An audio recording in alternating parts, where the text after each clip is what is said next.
ശ്രീ കാടാമ്പുഴ ഭഗവതി ക്ഷേത്രം കേരളത്തിലെ അതിപ്രശസ്തമായ ദേവീക്ഷേത്രങ്ങളിൽ പ്രമുഖ സ്ഥാനമലങ്കരിക്കുന്ന ഒന്നാണ് മലപ്പുറം ജില്ലയിലെ കാടാമ്പുഴയിൽ സ്ഥിതി ചെയ്യുന്ന ശ്രീ കാടാമ്പുഴ ഭഗവതി ക്ഷേത്രം. ആശ്രിതർക്ക് അഭയവരദമരുളുന്ന കിരാതരൂപിണിയായ ശ്രീ പാർവതീദേവിയുടെ വനദുർഗാ സങ്കല്പത്തിൽ ത്വരിതഭാവത്തിലാണ് ഇവിടുത്തെ ദേവി പ്രതിഷ്ഠ. സ്വയംഭൂ സങ്കല്പത്തിലുള്ള ഇവിടെ ദേവിക്ക് പ്രതിഷ്ഠാ വിഗ്രഹമില്ല എന്നുള്ളതാണ് പ്രത്യേകത. വനദുർഗാ ക്ഷേത്രമായതുകൊണ്ട് ഇവിടെ രാത്രി പൂജയും പതിവില്ല. പൂജകളെല്ലാം നേരത്തെ പൂർത്തിയാക്കി സന്ധ്യയ്ക്ക് ശേഷം ക്ഷേത്രം നടയടയ്ക്കുന്നു. ആശ്രിത വത്സലയായ ഈ അമ്മയുടെ തിരുനടയിൽ തങ്ങളുടെ ജീവിതഭാരങ്ങൾ ഇറക്കി വയ്ക്കുന്നതിനും നിത്യജീവിതത്തിലെ ബുദ്ധിമുട്ടുകൾ അറുത്തുമാറ്റുന്നതിനും ആയിരക്കണക്കിന് ഭക്തജനങ്ങൾ നിത്യവും എത്തിച്ചേരുന്നു.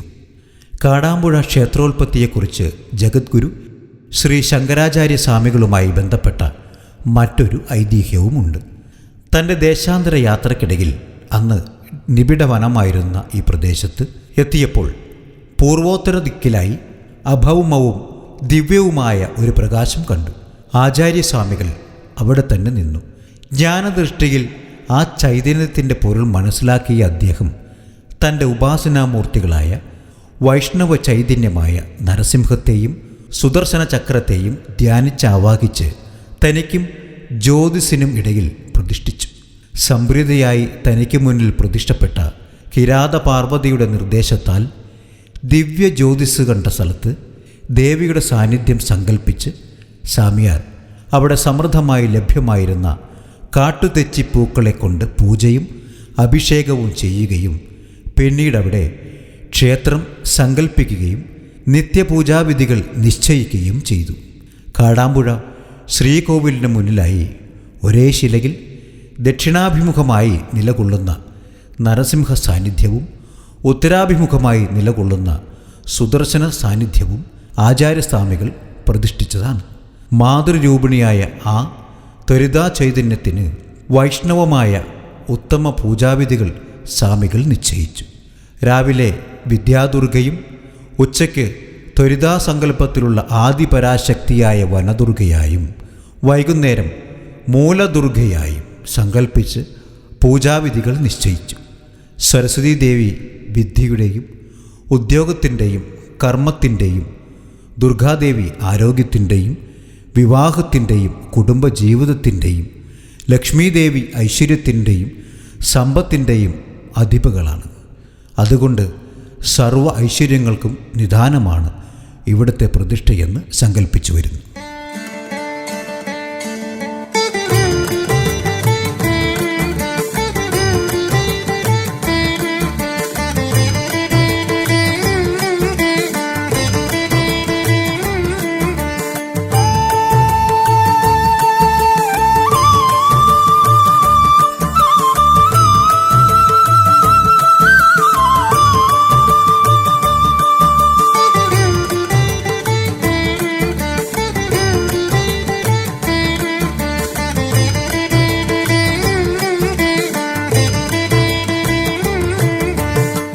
നമസ്കാരം, ഞാൻ ഉണ്ണികൃഷ്ണൻ എന്നാണ് എൻ്റെ പേര്. ഞാൻ കാടാമ്പുഴ അമ്പലത്തിൻ്റെ മാനേജറാണ്.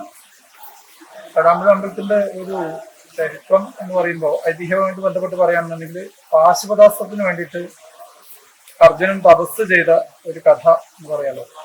അപ്പൊ അർജുനന് തപസ്സിനെ ചെയ്ത് ആ തപസ്സിൽ സംതൃപ്തരായിട്ടുള്ള ശിവനും പാർവതിയും അർജുനന് പാശുപതാസ്ത്രം കൊടുക്കുന്നതിന് വേണ്ടിയിട്ട് തയ്യാറാവണം. അപ്പോൾ അർജുൻ വില്ലാളി വീരനാണ് ഒരു അഹങ്കാരം അയാളുടെ ഉള്ളിലുണ്ട്. ആ അഹങ്കാരം കൂടി ശമിപ്പിച്ചതിന് ശേഷം അദ്ദേഹത്തിന് പാശുപതാസ്ത്രം കൊടുക്കാൻ തീരുമാനിച്ചിട്ട് ഇവര് വേഷം മാറി കാട്ടാള രൂപത്തിൽ കിരാതനും കിരാതിയുമായിട്ട് അർജുനന്റെ തപസ് ചെയ്യുന്ന സ്ഥലത്ത് എത്തുകയും അർജുനെ തപസ് ഇളക്കി പ്രകോപിപ്പിക്കാൻ ശ്രമിച്ചു. അങ്ങനെ അർജുനായിട്ട് യുദ്ധത്തിൽ ഏർപ്പെട്ടു. ഈ കാട്ടാളൻ ശിവൻ, കാട്ടാളന്റെ വേഷം കെട്ടിയുള്ള ശിവൻ അർജുനായിട്ട് യുദ്ധത്തിൽ ഏർപ്പെട്ടു. അപ്പൊ അങ്ങനെ ഘോരമായ യുദ്ധം നടക്കുമ്പോൾ ഈ അർജുനെ എഴുത അമ്പുകൾ ഏറ്റിട്ട് ശിവന്റെ മേലില് ദേഹത്തൊക്കെ മുറിവ് പറ്റി. അപ്പോൾ അത് സഹിക്കാൻ വയ്യാണ്ട് പാർവതി പറഞ്ഞു, അർജുനെ ചെയ്യുന്ന അസ്ത്രങ്ങളൊക്കെ പുഷ്പങ്ങളായി പോകട്ടെ എന്ന് തെറ്റിപ്പോവട്ടെ എന്ന് പിന്നെ ശപിച്ചു.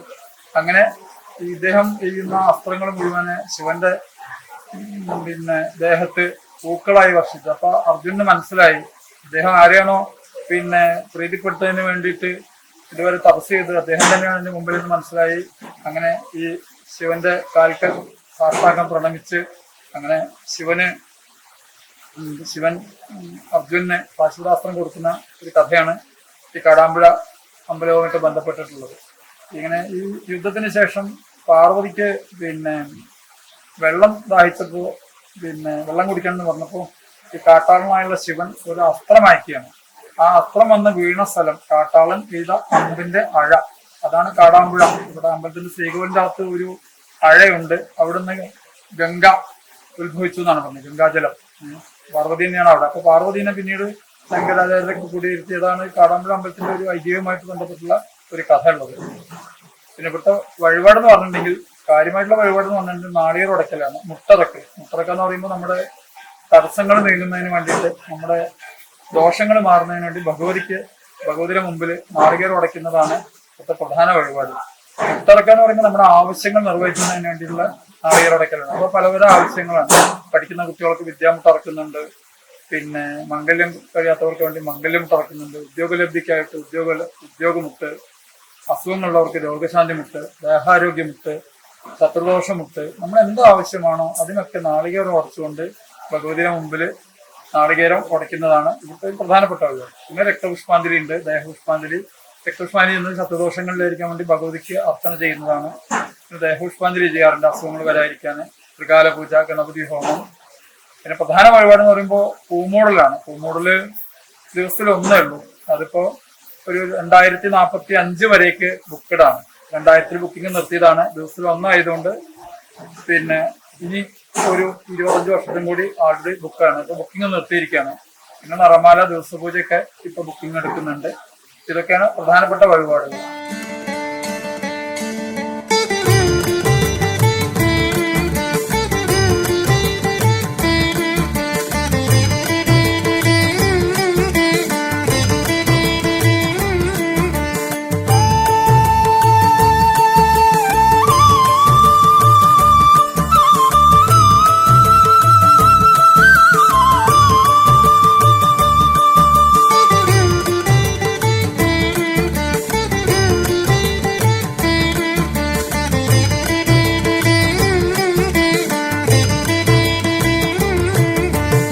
കിരാതരൂപിണിയായ ദേവിയുടെ പ്രതിഷ്ഠയുള്ള ഈ ക്ഷേത്രത്തിൻ്റെ ഉപക്ഷേത്രമെന്ന സങ്കല്പമില്ലെങ്കിലും ക്ഷേത്രത്തിൽ നിന്നും 2 കിലോമീറ്റർ പടിഞ്ഞാറ് മാറി കിരാതമൂർത്തിയുടെ പ്രതിഷ്ഠയുള്ള മാടമ്പിയാർക്കാവുമായി ഈ ക്ഷേത്രത്തിന് ഐതിഹ്യപരമായ ബന്ധമുണ്ടായിരുന്നുവെന്ന് കരുതപ്പെടുന്നു.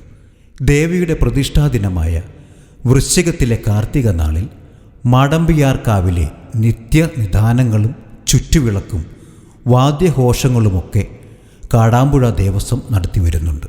കൂടാതെ എല്ലാ മാസത്തിലും 30 ശനിയാഴ്ചയിലെ നിത്യനിദാനങ്ങളും കാടാമ്പുഴ ദേവസ്വം നടത്തിവരുന്നു. കേരളത്തിലെ ഇതര ക്ഷേത്രങ്ങളിൽ നിന്നും വ്യത്യസ്തമായ സമ്പ്രദായമാണ് ഇവിടുത്തെ വഴിപാട് നടത്തിപ്പിലുള്ളതെന്ന് എടുത്തു പറയേണ്ടതുണ്ട്. സോപാനപ്പടി ഇല്ലാത്തതുകൊണ്ട് ശ്രീകോവിലിൻ്റെ വാതിലിന് തൊട്ടുമുന്നിൽ നിന്നുകൊണ്ട് തൊഴുത് തങ്ങളുടെ പേരും നാളും പ്രാർത്ഥനയും ദേവസ്വം ജീവനക്കാർ വിളിച്ചു പറയുന്നതനുസരിച്ച് ആ സമർപ്പണത്തോടെ ശ്രീലകത്തുള്ള ശാന്തിക്കാർ വഴിപാടുകൾ സമർപ്പിക്കുന്നതും മുട്ടുകൾ അറുക്കുന്നതും പ്രാർത്ഥനാപൂർവം നേരിട്ട് കണ്ട് അനുഭവിക്കുന്നതിന് ഭക്തന് സാവകാശവും സൗകര്യവും ലഭിക്കുന്നു. തങ്ങൾ സമർപ്പിച്ച മുട്ടുകൾ ശരിയായിട്ടുണ്ടോ എന്ന് ശാന്തിക്കാരിൽ നിന്നും കയ്യോടെ തന്നെ ഫലമറിയുന്നതിനും ആവശ്യമുള്ള പക്ഷം മുട്ടുവഴിപാട് ആവർത്തിക്കുന്നതിനും ഭക്തന് സാധിക്കുന്നു. അത്രയും സമയം ദേവീ സന്നിധിയിൽ പ്രാർത്ഥനാപൂർവം നിന്ന് തൊഴുന്നതിനും അനുഗ്രഹവും പ്രസാദവും ഏറ്റുവാങ്ങുന്നതിനും സാധിക്കുന്നു എന്നത് ഒരു വലിയ അനുഭവമായി ഭക്തജനങ്ങൾ കണക്കാക്കി വരുന്നു. ക്ഷേത്രത്തിൽ എത്തിച്ചേരുന്ന എല്ലാ ഭക്തജനങ്ങൾക്കും പൂവും ശുദ്ധമായ ചന്ദനത്തിലുള്ള പ്രസാദവും നൽകി വരുന്നുവെന്നതും ഒരു പ്രത്യേകതയാണ്. നിത്യവും രാവിലെ നടത്തുന്ന പൂമൂടൽ ദേവിക്ക് ഏറ്റവും പ്രിയപ്പെട്ട വഴിപാടായാണ് കണക്കാക്കി വരുന്നത്.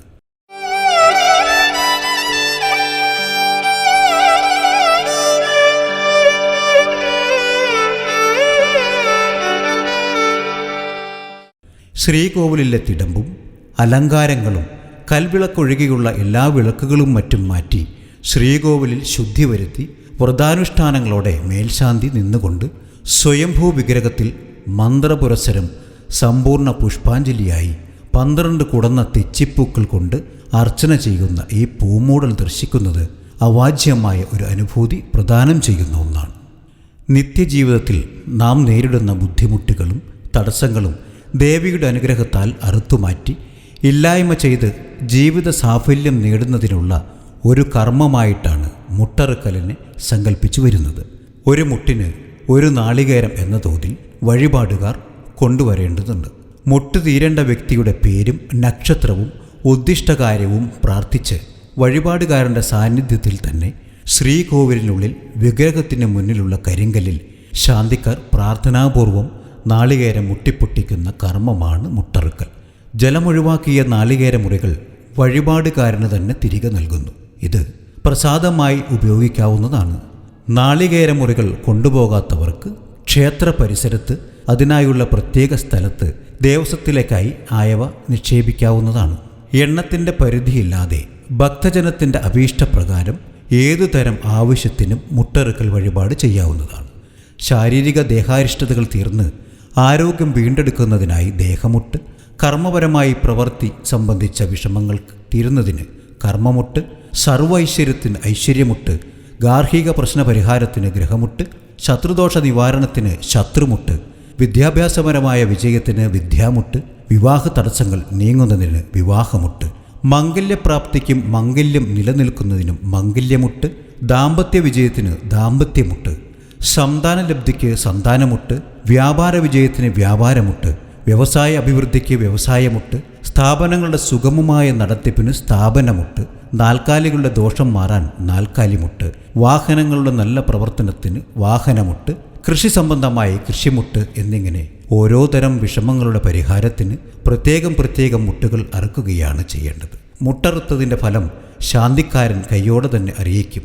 ശരിയായിട്ടില്ലെങ്കിൽ ഉടനെ തന്നെ വേറെ നാളികേരം കൊണ്ടുവന്ന് അതേ മുട്ട് വീണ്ടും ചെയ്യിക്കുകയാണ് പതിവ്. വീണ്ടും ചെയ്യുന്ന മുട്ട് ശരിയാവുന്നതോടെ മുട്ട് തീർന്നതായി കണക്കാക്കും.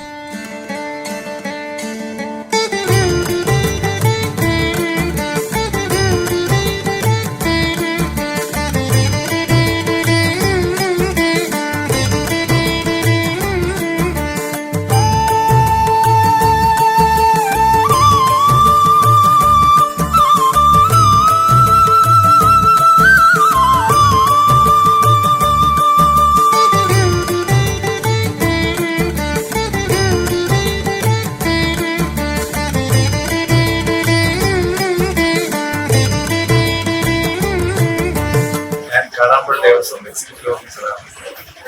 അപ്പോൾ മലപ്പുറം ജില്ലയിലെ പ്രധാനപ്പെട്ട ദേവീ ക്ഷേത്രമാണ് ശ്രീ കാടാമ്പുഴ ഭഗവതി ക്ഷേത്രം. കേരളത്തിനകത്തും കേരളത്തിന് പുറത്തുമുള്ള ധാരാളം ഭക്തജനങ്ങൾ ദിനം പ്രതി ദേവിയുടെ കടാക്ഷത്തിനും കാരുണ്യത്തിനുമായിട്ടും ഇവിടെ എത്തുന്നുണ്ട്. പ്രധാനമായും ഐശ്വര്യ ലാഭം, കാര്യസാധ്യം എന്നിവയ്ക്ക് വേണ്ടിയിട്ടാണ് ഭക്തജനങ്ങൾ കൂടുതലായി എത്തുന്നത്. പ്രധാനപ്പെട്ട വഴിപാട് പൂമൂടൽ, മുട്ടറുക്കൽ എന്നിവയാണ്. ഇത് കൂടാതെ സാമൂഹ്യ സേവനത്തിനും കാടാമ്പുഴ ക്ഷേത്രം പ്രാമുഖ്യം നൽകുന്നു. സാമൂഹ്യ സേവനം എന്ന് പറഞ്ഞാൽ ഒരു 40ഓളം രോഗികൾക്ക് സൗജന്യ ഡയാലിസിസ് നൽകുന്ന ഒരു കേന്ദ്രം കാടാമ്പുഴ ക്ഷേത്രത്തിന്റെ കീഴിൽ പ്രവർത്തിക്കുന്നു.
കാടാമ്പുഴയിലേക്ക് വരുന്ന ആളുകൾ ഇപ്പൊ നമ്മുടെ ട്രെയിൻ വഴി വരികയാണെന്നുണ്ടെങ്കിൽ പിന്നെ കാസർഗോഡ്, കണ്ണൂർ, കോഴിക്കോട്, അങ്ങനെ മംഗലാപുരം, ബാംഗ്ലൂർ ആ ഭാഗത്തു നിന്ന് വരുന്ന ആളുകൾക്ക് തിരൂർ റെയിൽവേ സ്റ്റേഷനിലാണ് നമുക്ക് ഇറങ്ങേണ്ടത്.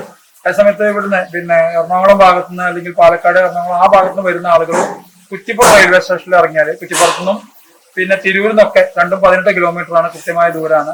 ആ ഭാഗത്തുനിന്ന് വരുന്നവർ അവിടെ ഇറങ്ങാം. പിന്നെ റോഡ് വഴി വരികയാണെന്നുണ്ടെങ്കിൽ നമുക്ക് നാഷണൽ ഹൈവേ വെട്ടിച്ചിറ എന്ന് പറഞ്ഞ സ്ഥലത്ത് നിന്ന് 2 കിലോമീറ്ററാണ് കാടാമ്പുഴയ്ക്കുള്ളത്. അപ്പൊ വെട്ടിച്ചിറ എന്ന് പറഞ്ഞ ഒരു ടോൾ പ്ലാസ ഒക്കെ ഉണ്ട്. അവിടെയാണ് പിന്നെ ബൈ ബസ് വരികയാണെന്നുണ്ടെങ്കിൽ ആളുകൾ ഇറങ്ങേണ്ടത്. അവിടുന്ന് അണ്ടർപാസ് വഴി പിന്നെ ഈ ഹൈവേന്ന് അണ്ടർപാസ് വഴി താഴോട്ട് ഇറങ്ങിയിട്ട് പിന്നെ കാടാമ്പുഴയ്ക്ക് 2 കിലോമീറ്റർ ഓടി കഴിഞ്ഞാൽ കാടാമ്പുഴ ക്ഷേത്രത്തിലാണ്. പിന്നെ ഏറ്റവും അടുത്ത വിമാനത്താവളം കരിപ്പൂർ വിമാനത്താവളമാണ്. അങ്ങനെയാണ് യാത്ര. കാടാമ്പുഴ ക്ഷേത്രത്തിൽ നിന്നും നേരെ പടിഞ്ഞാറ് ഭാഗത്തായി സ്ഥിതി ചെയ്യുന്ന പ്രകൃതി രമണീയമായ മാടമ്പ്യാർ കാവിലേക്കുള്ള ദൂരം 2 കിലോമീറ്റർ മാത്രമാണ്. കാടാമ്പുഴ ക്ഷേത്രത്തിൽ വഴിപാടുകളും പൂജകളും നടത്തി ദേവിയുടെ അനുഗ്രഹം വാങ്ങി മടങ്ങുന്ന ഭക്തർക്ക് കാടാമ്പുഴ ക്ഷേത്രത്തിൽ പ്രവർത്തിക്കുന്ന മാടമ്പയാർ കാവ് പ്രത്യേക കൗണ്ടറിൽ നിന്നും പൂജകളും വഴിപാടുകളും മുൻകൂട്ടി ബുക്ക് ചെയ്യാവുന്നതുമാണ്. നമസ്കാരം, എൻ്റെ പേര് ഷാജി. ഞാൻ മാടമ്പ്യാർ കാവിലെ ചാർജാണ്. കാടാമ്പുഴയുടെ ഐതിഹ്യമായിട്ട് ബന്ധപ്പെട്ടിട്ടുള്ള ഒരു കാവാണത്. ഇതിൻ്റെ മൂലസ്ഥാനമാണ്, കാടാമ്പുഴയുടെ മൂലസ്ഥാനമാണ് മാടമ്പ്യാർ കാവ്. ഇവിടെ കിരാതമൂർത്തിയായിട്ട് ഭഗവാൻ അർജുനന് പാശുപതാസ്ത്രം കൊടുക്കാൻ വന്നതാണ്. ഭഗവാനും ഭഗവതിയും കൂടി പാശുപതാസ്ത്രം കൊടുക്കാൻ വേണ്ടി വന്നതാണ് ഇവിടെ. അപ്പോൾ വൈകുന്നേരം ദേവി കാടാമ്പുഴയിൽ നിന്ന് മാടമ്പ്യാർ കാവിലേക്ക് വരികയും രാവിലെ തിരിച്ച് രണ്ടുപേരും കൂടി കാടാമ്പുഴയ്ക്ക് പോവുകയും ചെയ്യുന്നുണ്ട് ക്ഷേത്രത്തിലേക്ക്. ഇവിടുത്തെ പ്രധാന വഴിപാടെന്ന് പറയുന്നത് വില്ല് ചാർത്തലാണ്. അപ്പോൾ ഇവിടെ ധാരാളം ഭക്തർ വന്നിട്ട് അവർ വില്ല് ചാർത്തി അവരുടെ കാര്യസാധ്യത്തിനായിട്ട് വില്ല് ചാർത്തുന്ന വഴിപാടാണ്.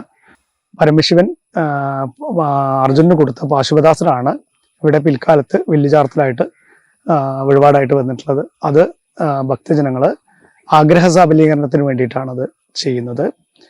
പിന്നെ ഇവിടെ മണ്ഡലത്തിന് 41 ദിവസവും വൈകുന്നേരം ആണ് നട തുറക്കാറുള്ളത്. 41 ദിവസം ധനു 9 കൂടിയിട്ട് 41 ദിവസം ഇവിടെ അമ്പലം നട തുറക്കാറുണ്ട്. പിന്നെ എല്ലാ ശനിയാഴ്ചകളും മാത്രമാണ് ഇവിടെ പൂജയും കാര്യങ്ങളൊക്കെ ഉള്ളത്. മറ്റുള്ള ദിവസങ്ങളിൽ വരുന്ന ഭക്തർക്ക് കാടാമ്പുഴ തന്നെ അതിനൊരു കൗണ്ടർ ഉണ്ട്. അവിടെ പൂജയും വഴിപാടുകളും ബുക്ക് ചെയ്യാവുന്നതുമാണ്. പാലാഴി കടയണ സമയത്ത് ഭഗവാൻ ദേവലോകത്തേക്ക് കൊണ്ടുപോയ അമൃത് കൊണ്ടുപോയത് ഗരുഡന്റെ പുറത്ത് വെച്ചിട്ടാണ്. അപ്പോൾ ആ പോണ സമയത്ത് ഗരുഡന് ക്ഷീണം വരികയും അപ്പൊ ക്ഷീണം അകറ്റാൻ വേണ്ടി ഇരുന്ന മരാണത്. അപ്പോൾ ഒരു തുള്ളി തുളുമ്പിയിട്ട് ഇതിലേക്ക് വീഴുണ്ടായി അമൃത്. അപ്പൊ ഇതിന് അമരത്വം ഉണ്ട് എന്നാണ് പറയണത്. അപ്പൊ നമ്മൾ ഇതിൽ തൊട്ട് തൊഴുതാൽ മുജ്ജമ്മ പാപങ്ങൾ നീങ്ങും എന്നാണ് ഇതിന്റെ ഐതിഹ്യം പറയണത്. അപ്പോൾ ഇതിൽ നീലക്കടമ്പ കൃഷ്ണനും അപ്പുറത്ത് വരുന്നത് നമ്മുടെ അയ്യപ്പസ്വാമി, അതേമാതിരി ഭദ്രകാളി, ഇപ്പുറത്ത് നന്ദികേശൻ, ഇങ്ങനെ ഉപദേവങ്ങളും ഭഗവതി മാളികപ്പുറത്തുമാണ് വാണരുളുന്നത്. പിന്നെ മുകളിലായിട്ട് ദമ്പതി രക്ഷസും ഇവിടെ ഉണ്ട് ഉപദേവങ്ങളായിട്ട്. ഇത്രയും ഈ അമ്പലത്തിലുണ്ട്. പിന്നെ ഇതിലേക്ക് വരുന്ന വഴി എന്ന് പറഞ്ഞാൽ കാടാമ്പുഴയിൽ നിന്ന് നേരെ പടിഞ്ഞാറ് ഭാഗത്ത് ഒരു 2 കിലോമീറ്റർ താഴെയായിട്ടാണ് ഇതിലേക്ക് വരുന്ന വഴിയായിട്ട് ഉള്ളത്. പട്ട് 2 തരത്തിലാണ് ചെയ്യാറുള്ളത്. ഒന്ന് കറുപ്പും ഒന്ന് ചുവപ്പും. കറുപ്പ് ഭഗവാനും ചുമപ്പ് ഭഗവതിക്കുമാണ് ചെയ്യാറുള്ളത്. അപ്പോൾ മംഗല്യം, അതുമാതിരി സന്താനങ്ങൾ, അതുമാതിരി ധനം, ഇതെല്ലാം ഐശ്വര്യങ്ങൾ എല്ലാം ഇവിടെ വന്ന് തൊഴുത് മനമുരുകി പ്രാർത്ഥിക്കുന്നവർക്ക് കിട്ടുന്നതാണ്. അപ്പോൾ അതുകൊണ്ട് തന്നെ ധാരാളം ഭക്തർ കാടാമ്പുഴയിൽ നിന്ന് ശനിയാഴ്ച ദിവസങ്ങളിൽ വൈകുന്നേരം 6 മുതൽ 8 വരെയാണ് ഇവിടെ അമ്പലം തുറക്കുന്നത്, നട തുറക്കുന്നത്. ഈ സമയത്ത് ധാരാളം ഭക്തജനങ്ങൾ വന്ന് അവർ തൊഴുത് പ്രാർത്ഥിച്ച് പോവാറുണ്ട്. അത്താഴപൂജയ്ക്ക് ശേഷം ദേവി പരിവാര സമേതം മാടമ്പ്യാർ കാവിലെത്തി മാളികപ്പുറത്ത് വാണരുളുന്നു എന്നാണ് ഐതിഹ്യം പറയുന്നത്. അപ്പോൾ ഇവിടെ ദേവി വന്നിട്ട് വിളക്ക് വെച്ചിട്ടല്ലാണ്ട് ഭഗവാന് വിളക്ക് വെക്കാറില്ല. അപ്പോൾ അങ്ങനെയാകുമ്പോൾ ഇവിടെ സ്ത്രീകൾക്ക് പ്രാധാന്യമുള്ള സ്ഥലമാണ് ഏറ്റവും കൂടുതൽ.